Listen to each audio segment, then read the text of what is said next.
All right, so it's my great pleasure to introduce Peter Durland. Peter, take it away.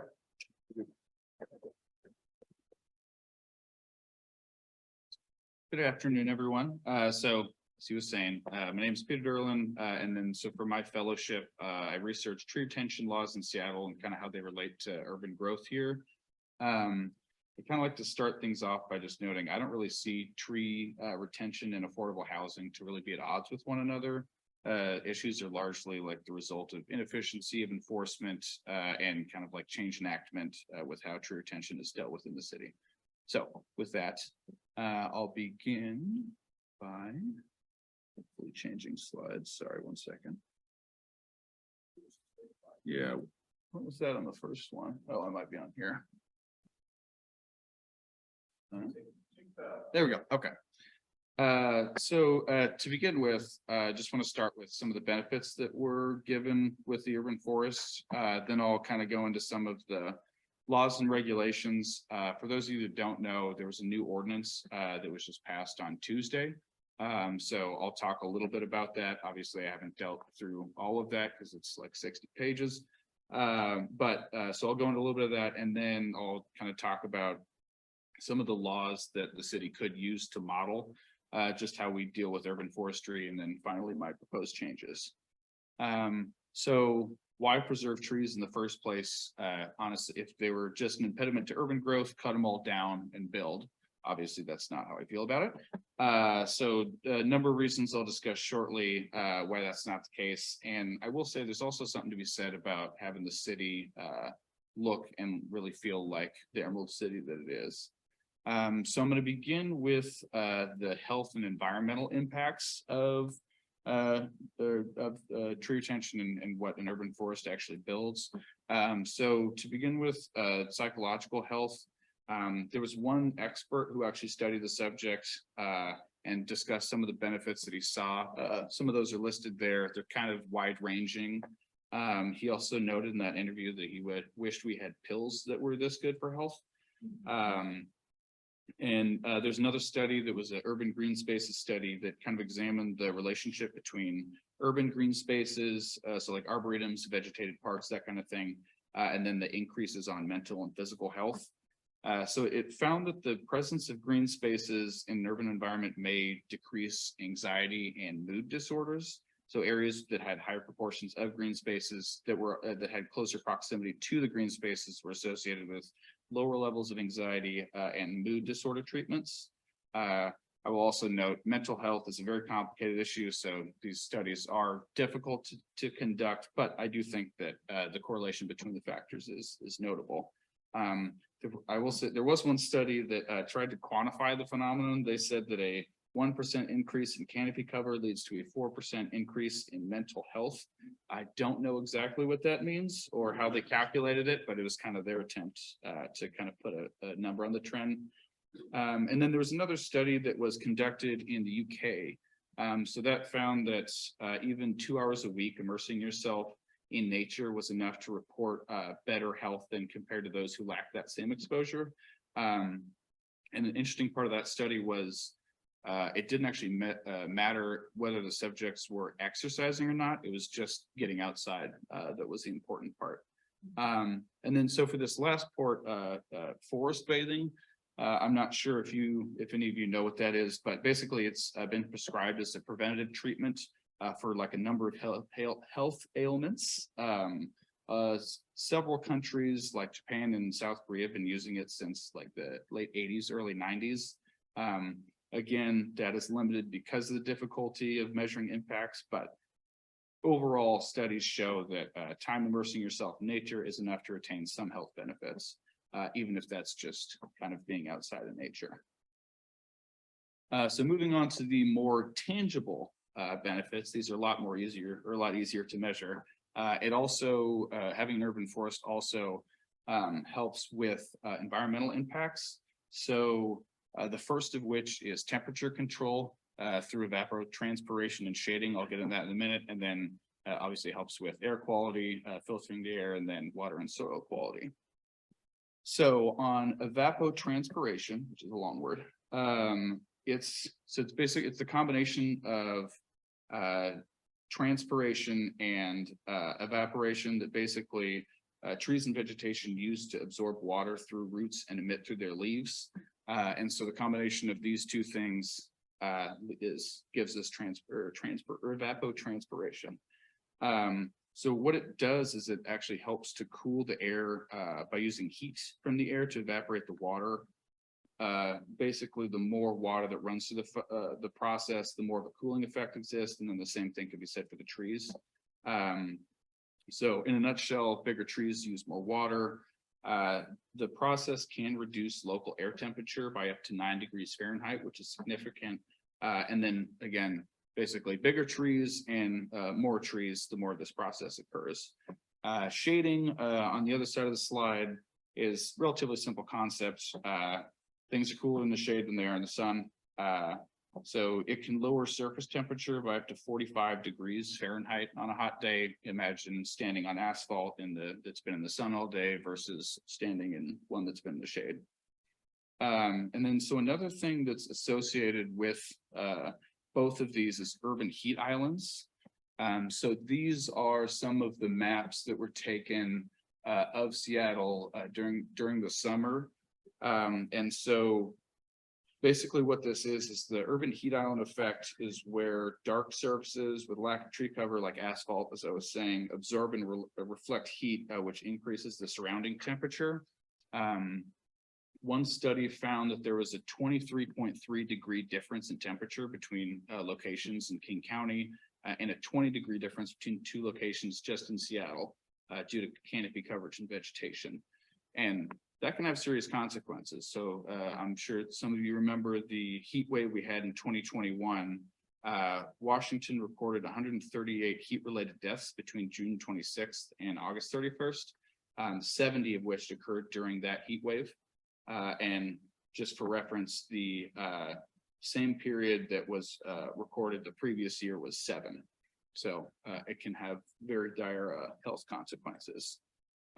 Also, having an urban forest helps with air quality. This is accomplished through something called carbon storage and sequestration. Basically, you're intaking carbon dioxide, storing it in the tree. And then a similar process, which is dry disposition, that just removes pollutants from the air to improve air quality and then remove and prevent greenhouse gas emissions. There was a 2006 study that actually estimated the total amount of air pollution removal by urban trees. And in the United States found that there was 784,000 tons that were removed. And I would say that's pretty significant. And then it also helps with emissions from shading. So just going back to this slide, as you can see the car that's under that tree, shading helps prevent pollutants from getting out through a process called evaporative emissions. So a very common source of this is like gas tanks that are in parked cars that are parked in the sun. There's a number of chemicals that will be released, including things that kind of lead to ozone and a number of other bad health outcomes. And so just looking at this slide, you can see how increase in shading can help reduce that level of pollution. Sorry, not that one yet. And then also just very quickly, water and soil quality, they help with things like soil erosion, hill stability, and then restrictive flow of rainfall into our local bodies of water. So a good example of this is a program called Rainwise here in the city. So Seattle will actually pay to put in rain gardens to support slopes and slow flow through filtration to better help with water treatment plant volumes. That occurs on basically if you're on a sloped hill, they'll help you out with that sort of thing. And then one last thing is financial impacts. So brings actually a lot of benefits to the city. One study that actually found on a per tree basis, cities have accrued benefits from $1.50 to $3 for each dollar they actually invested. And so that includes decrease for demand for air conditioning and then reduced pavement maintenance. So like the asphalt example I was giving you before. And then it's also a benefit to private property owners. So studies have shown that cooling energy savings from tree shading would range between 7 and 47%. I would also say that's significant. And then lastly, there is actually a racial justice component of this. So tree coverage or lack thereof, you can kind of almost directly link to socioeconomic status of a given city's residents. So like, for example, in historically redlined areas in Tacoma, they have about 15% less tree cover than areas that were not redlined. That's not unique to the Northwest. There's been comparative studies conducted in hotter areas. So like in Los Angeles, they found that formerly redlined areas had less canopy coverage and are on average 7.6 degrees hotter than the richest ones. And then in some of the city's poorest neighborhoods, trees shade well under 10% of the area, while better off places, canopy coverage can hit around 40%. And last, but certainly not least, trees are cool. So they, like I was saying, they provide all the benefits that I was talking about before. We have a wide variety of them here in the Northwest. And like I said, it's one of the things that keeps the Northwest looking as it does. As a side note, this is the reason I put this picture up here. My twin brother is an arborist, so that's my interest in the topic, or at least part of it. He's a bit of a tree nerd, as you can understand. His partial solution for the housing crisis was build more tree houses. I personally see that as a little bit more of a pie in the sky, but I do think I'd be doing him a disservice if I didn't at least mention it here. So with the benefits, what are we actually doing to preserve the trees around here? So I'll talk about some of the updated regulations in a minute, but I just want to kind of give a brief overview of where we are right now.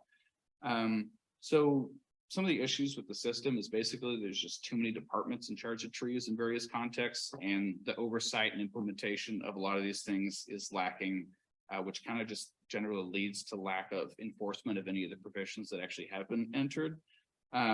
So for reference, just so you know, the Seattle has more than 4 million trees here with a replacement value of around $5 billion. Let's say that's worth protecting. And like I was saying, enforcement provisions are just kind of lacking. Seattle counts on the public to report illegal tree removal. So the policy of the city is for citizens to observe what they think is a violation of the Seattle Tree Code on private property, and then report it to the Code Compliance Division of the Department of Construction and Inspections. I'm going to reference them as the SDCI because it's a mouthful. And so you're either supposed to do that online or over the phone during limited hours, 4 days a week, which doesn't really help with enforcement. You can also call the police department, but they're generally not going to respond to code violations, but encourage citizens to send in information anyways. So obviously there's a number of issues with that. First, it kind of requires everyone to be aware of the provisions in the Seattle Tree Code, because a lot of times it's people coming in with large equipment. You're generally not going to walk up and ask people what they're doing or call it in if you don't know. I'm not sure about many of you, but I've been researching codes in the city for better part of a year now, and I still don't know the previous code, much less the new one inside and out. And so just the vast majority of people just won't actually know. They won't know that something's going on that they should actually be reporting. And also it means the laws kind of function as a monetary punishment after the fact. It doesn't really do anything to retain the tree in the first place. So in Seattle, we don't have a system that actually logs what type of trees are where. So when they're removed, like we don't really have a good way to track it other than people calling in code violations, and that's kind of an issue. So just to kind of provide an example of how like difficult and convoluted things are in Seattle. These are, and I'm sure you guys can't quite read that, but basically these are all the departments that are in charge of implementing the tree retention codes in the city. So you've got, just to name a few, you've got the Department of Transportation, you've got Parks and Recreation, you've got Public Utilities, you've got the SDCI, as I mentioned, you've got Seattle City Light. All of them are different, so it depends on if it's a street tree, if it's a tree in a park, if it's a tree in a private residence. It's just kind of all over the place. And simply put, there's just too many cooks in the kitchen on that one. So just moving on to the new ordinance that was just passed, just as a brief aside, heritage trees that are in tree ones, they're just a tree that have a special designation. There's a whole process for doing that. There's a plaque involved, but I won't go into all that, but basically that's just what that is. And so the new ordinance was just an attempt at balancing between tree protection and affordable housing. It created the 4 tiers that you see there. And so I will say it protected a greater portion of trees. So it allows protections or required replacement for trees that were smaller than they were previously. So the previous ordinance would only protect the larger trees. This one protects a lot of the smaller ones, which I do think is a good thing. And then also I'll note another positive development is it created a tree fund with the aim of planting more trees in areas that haven't been historically protected. They have a lot less canopy coverage than the more affluent neighborhoods. So I do think that's a good thing. However, obviously there's a however coming. It didn't remove some of the exceptions that have been a problem for a lot of the tree retention laws that we've had. So the hazard tree exemptions might be, in my view, is probably the most problematic, although lot coverage can be, you could argue either way. So hazard trees can be removed if they meet the criteria there. So essentially what that's doing is it's allowing for arborists to come in or private parties to come in and just make sure that like the tree's not going to fall on. So, that the tree, yeah, go for it. Oh, is that an email? Again, an email. Okay. Basically, it's just to prevent trees from falling on people's houses, cars, whatever, or also people. So I do think it's a necessary provision. You do have to cut down trees that are going to fall down anyway. But part of the problem here is the problem I was talking about with enforcement. The city defers these decisions entirely to arborists, basically. So to remove a tree as hazardous for an arborist, you have to submit forms to the SDCI, and then it needs to be completed by a professional that holds a tree risk assessment qualification. That is not, no offense to arborists here, but that is not the hardest thing to get. And a lot of times, so if you just submit that with a certified arborist, you're generally going to get approved. SDCI just frankly does not have the time or resources to deal with each of those. So as long as a certified arborist signs off, you usually will get it. So like I was saying, that you're kind of just shifting all the onus onto arborists, which again, I think there are plenty of good arborists out here. My brother included, but a lot of times they're not going to be making the best decision for the owner and the tree. There's a lot of examples of things like predatory cutting by both licensed and unlicensed professionals.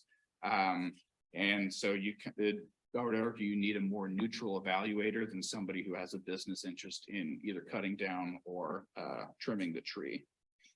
The other thing it didn't do was remove lot coverage exemptions. So in a nutshell, maximum lot coverage is another way to get out of the tree retention code requirements. And so that happens if building plans can't achieve a certain percentage of coverage on the lot.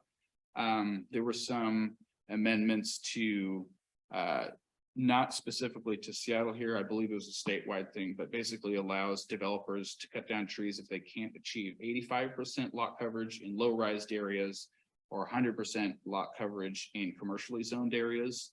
I'm not going to go into the nuance of what exactly that means, but basically there are more areas that won't be protected in the same way that they were before. Essentially what it does is it limits protections for a portion of the city that has, I think by some calculations, 933 acres or about 56,000 trees. So again, somewhat significant.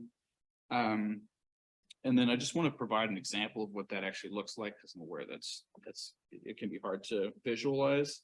So these designs that I'm going to show you happened in a commercially low-rise or in a low-rise zoned area. So essentially what happens here will not be occurring anymore just because because of the lot coverage exemption that I was talking about before. So if you can see on here, each of those dots is a tree. So there's one at the front corner and then one in the middle and the back. The inside circle is the outside canopy of the tree. That's called a drip line. And then the outside circle is the drip line. Then the inside circle is actually the critical root zone. And so that's how you measure where buildings can go, because if you interrupt either of those things, you can damage or kill the tree. So a firm called Twist Design, I gotta give credit where credit's due here, came up with the following mock-ups of an alternative. So this was the original design. As you can see, the designs were intruding on both of the trees, very likely to result in it dying. And then so hopefully you can see that all right. But these are just some of the alternative designs that were created, all of which would actually save the tree. And then there's 3 more here. I don't remember which of these designs was actually the one that was ultimately accepted, but one of these 5 subsequent designs was actually accepted, and both of the trees were saved. So basically, what would be a lot more helpful is if you had more of that type of collaborative approach of you can do both. As you can see in most of these mock-ups, you're going to get the same amount of units, and you're going to have the same amount of square footage. You probably can't quite see on there, but the residential square footage on a lot of these is actually greater, and certainly equal to the original design. So moving on to some of the changes that I would like to see. There's a couple alternative approaches to tree retention that I think would be helpful to implement here. One is from Portland, and then one is actually from Federal Way, so places with similar vegetation.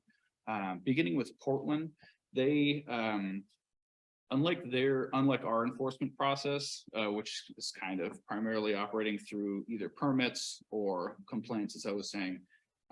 Their process largely centers around the determination of the city forester.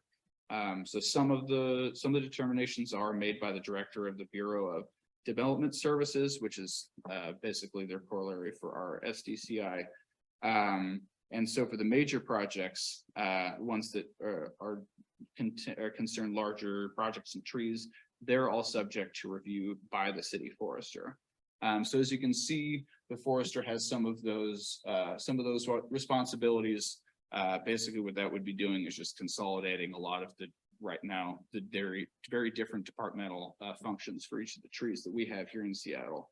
And also importantly, it applies this policy to all the projects that are valued over $25,000. So that was their way of making sure that the permitting process doesn't overly burden smaller arborists doing smaller things, or people just doing, yard projects around the yard. But also to, give the city forester greater discretion and regulatory authority over new housing projects.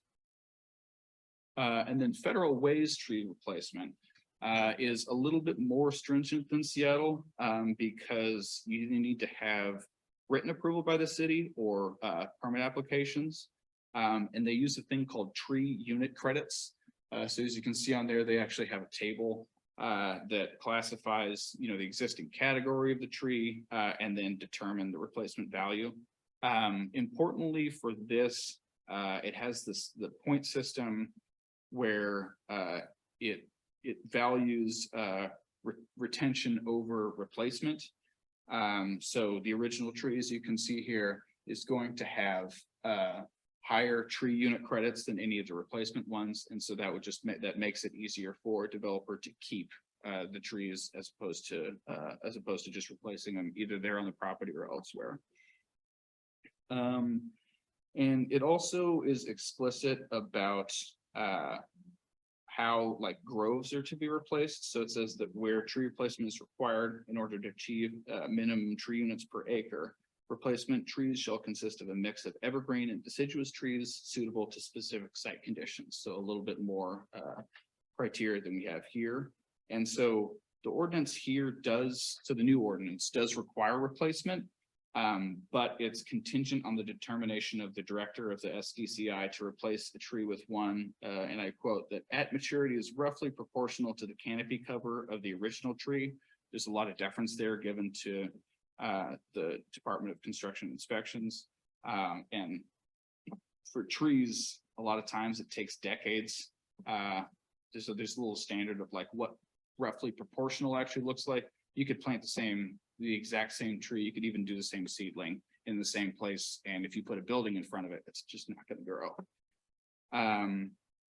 And so just as an example of that, this is an example of a project that did replace a tree. So on the left is the existing tree that was taken down, then the development was made. And hopefully you can actually see that, but it's on the side of the house. That's the replacement tree. Frankly, it's never going to grow to the same size that tree is to the left. Even if that was shade tolerant, and I'm pretty sure it's not, there's just no room for it to actually grow. So right now there's just not really the same amount of replacement that needs to happen. So with that, solutions. So I'm advocating for like creating a dedicated urban forestry department and actually have professionals that don't have a profit incentive to be removing trees or anything like that, which would also actually fix some of the enforcement and planning issues that seem to be an issue here. It would also shift city from like an after the fact monetary punishment to like more proactive tree management. If you can actually have the collaborative tree retention approach that I was talking about. And then in a lot of cases, you could still maintain profitability. So like I was saying in the project that was actually changed to save the trees, you could do that just from the beginning. It doesn't have to be that adversarial approach. And like I said, a dedicated urban forestry department would actually help facilitate that. None of this is a knock on any of the departments that I was talking about today, just because like frankly, they're overworked. We're doing a whole lot of development all over the city. They've got plenty to be dealing with.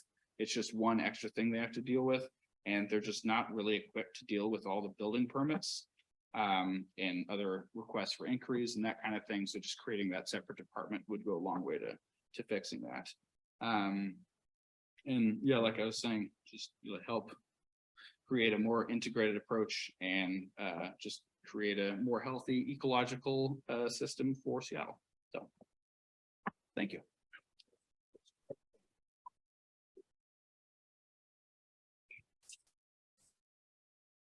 Questions for Peter? Yeah. Maybe I'll get us started. What do you think about the idea of having the Parks Department just take on all, since they already deal with trees, just have someone in that department take all the responsibility for the trees throughout Seattle? So I've thought about, I think there's a lot of trees they could deal with there. I just think it's because the reason that it's all spread out like that is because street trees, a lot of the time, you're going to need to deal with construction, or there's power lines coming through them and stuff like that. And then on top of that, there's a lot of different developments that like you have to have a lot of different like design standards and stuff like that to build in the city. So I think just having, so I guess you could have the department within the Parks Department. I just don't think they have like that type of infrastructure. They just want to work with the other departments. Yeah. So and I think it'd be better to have more of the oversight from a just kind of completely removed department. Be independent. Yeah, exactly. How about other questions? Yes. History about Durland, like how it became implemented because of as a something in the city, or where that actually Yeah, so it's a somewhat recent occurrence. So honestly, part of the problem is that we haven't really gotten our act together as a city for a while. So the ordinance that was just passed has been everything that I was talking about is from an ordinance from 2008. And nothing had changed since then. We have an urban forestry commission that actually advises the city, but they largely don't really have the same pull as in Portland. I think Portland was just a little bit of ahead of us in seeing like some of these problems that have been happening and just kind of created a position to kind of like head that off. Other questions for Peter? What about native versus non-native? Are the policies addressing that? Not that I can tell in our current one, which is, you know, also a problem. And so that's why I kind of like the portion of federal ways of it at least has some guidelines for what you should be replacing. So like, you know, like on the other slide that I was talking about here, I don't know, imagine that's a 100-year-old Doug fir or something like that. And then you just throw in, I don't know, like a Japanese maple or something, which is, it's fine, but it's just not the same thing. So it sounds like the new law has a lot of loopholes in it. And has a lot of kind of the same loopholes, which is part of the problem. So if a builder was able to find a good arborist that was friendly to their project, or maybe a clever lawyer. that Yeah, could- or that, yeah, a little bit of both. But maybe that's for that. Yeah. So, well, how about one more hand for Peter?